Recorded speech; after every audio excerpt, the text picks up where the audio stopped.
Tens of millions of years ago, a force of nature set two giant masses on an unavoidable collision course that would change the face of the Earth and spell life or death for thousands of species. The force of nature was plate tectonics, and the bodies were North and South America.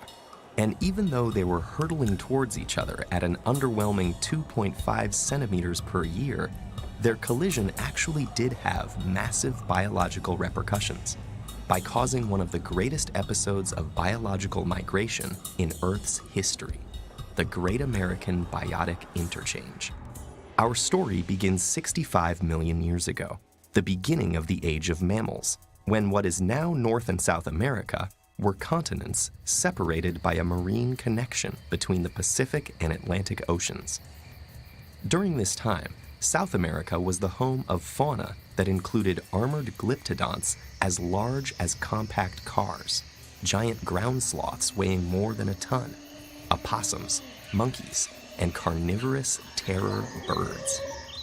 North America had its own species, such as horses, bears, and saber-toothed cats.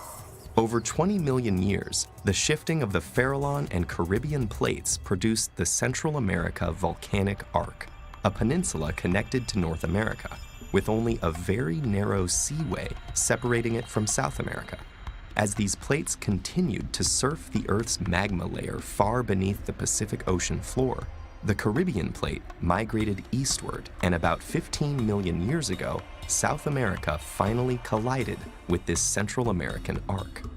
This gradually closed the water connection between the Pacific and the Caribbean, creating a land bridge which connected North America to South America. Terrestrial organisms could now cross between the two continents, and from the fossil records, it's evident that different waves of their dispersals took place. Even though plants don't physically move, they are easily dispersed by wind and waves, so they migrated first, along with a few species of birds. They were followed by some freshwater fishes and amphibians, and finally, various mammals began to traverse the bridge. From South America, mammals like ground sloths and glyptodonts were widely distributed in North America. Moreover, many South American tropical mammals, like monkeys and bats, colonized the forests of Central America and are very abundant today. South American predator marsupials went extinct 3 million years ago, at which point North American predators, such as cats, bears, and foxes, migrated south and occupied the ecological space left behind. Horses, llamas, tapirs, cougars, saber-toothed cats, gomphotheres, and later humans also headed south across the land bridge. But what happened on land is only half the story.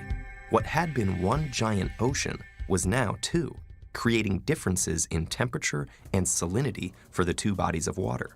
The isthmus also became a barrier for many marine organisms, like mollusks, crustaceans, foraminifera, bryozoans, and fish, and separated the populations of many marine species.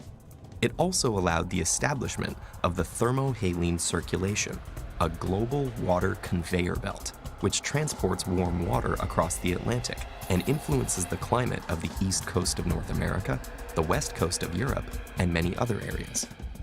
It's a challenge to track all of the ways the collision of the Americas changed the world, but it's safe to say that the ripples of the Great American Biotic Interchange have propagated through the history of life on the planet and that of mankind.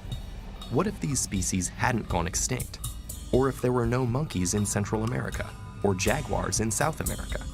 What if the thermohaline circulation wasn't flowing? Would the east coast of North America be much colder? It all goes to show, some of the most impactful transformations of our planet aren't the explosive ones that happen in an instant, but the ones that crawl towards irreversible change.